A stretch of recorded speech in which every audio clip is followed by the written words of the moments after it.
पुराने समय की बात है। एक छोटे से गांव में रमेश नाम का एक लड़का रहता था।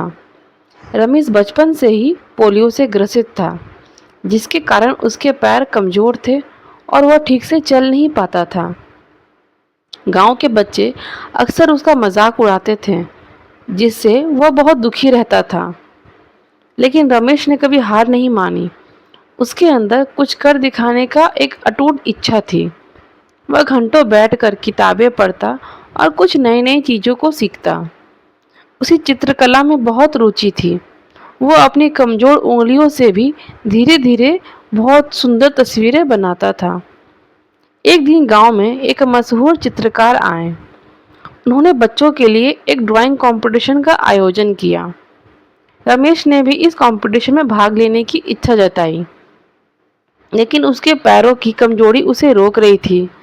गांव के कुछ बच्चों ने उसका मजाक उड़ाते हुए कहा, अरे रमेश, तुम क्या चित्र बनाओगे? तुम तो ठीक से चल भी नहीं पाते। रमेश को यह सुनकर बहुत बुरा लगा, लेकिन उसने अपने दिल की सुनी। उसने अपनी माँ से प्रतियोगिता में भाग लेने की बात बताई। उसकी माँ ने भी उसका साथ दिया और उसका हौसला बढ़ाते हुए उसे उस कंपटीशन में लेकर गई। प्रतियोगिता के दिन वहाँ कई स्वस्थ और प्रतिभाशाली बच्चे आए थे। रमेश को देखकर तो कुछ लोग हैरान थे तो कुछ लोग मुस्कुरा रहे थे, लेकिन रमेश ने किसी की परवाह नहीं की। उसने अपने व्हीलचेयर को एक कोने में लगाया और अपनी चित्रकला की सामग्री निकाली। उसने एक सुंदर गांव का दृश्य बनाया।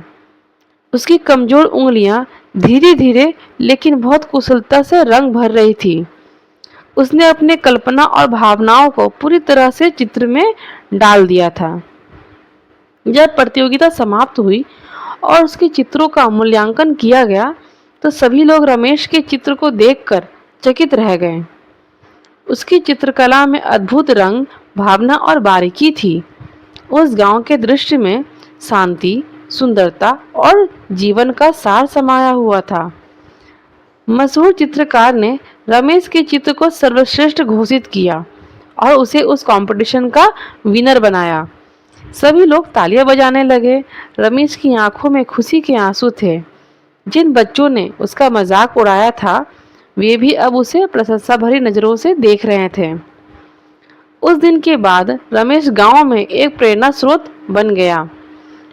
लोगों ने यह बात समझ ली कि शारीरिक कमजोरी से किसी के सपनों को पूरा करने में बाधा नहीं बन सकती। रमेश ने अपनी मेहनत, लगन और आत्मविश्वास से यह साबित कर दिया था कि अगर दिल में सच्ची इच्छा हो तो हम हर मुश्किल को आसान कर सकते हैं। उसने बाद में एक प्रसिद्ध चित्रकार के रूप में अपना नाम रोशन किया और हमेशा उन लोगों की मदद की जो किसी तरह की कमजोरी से जूझ रहे थे। तो फ्रेंड्स, हमें इस कहानी से क्या प्रेरणा मिलती है? हमें इस कहानी से यह प्रेरणा मिलती है कि हमें कभी भी अपनी कमजोरियों को अपनी राह का रोड़ा नहीं बनाना चाहिए। आत्मविश्वास, मेहनत और लगन से हम हर मुश्किल को पार कर सकते हैं और अपने सपनों को भी साकार कर सकते हैं। तो फ्रेंड्स, आपको मेरी यह स्टोरी कैसे लगी, मुझे कमेंट ज़रूर करें।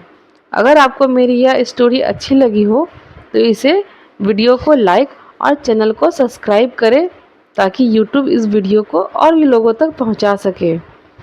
तो फ्रेंड्स, मिलते हैं अगली बार एक नई कहानी के साथ। तब तक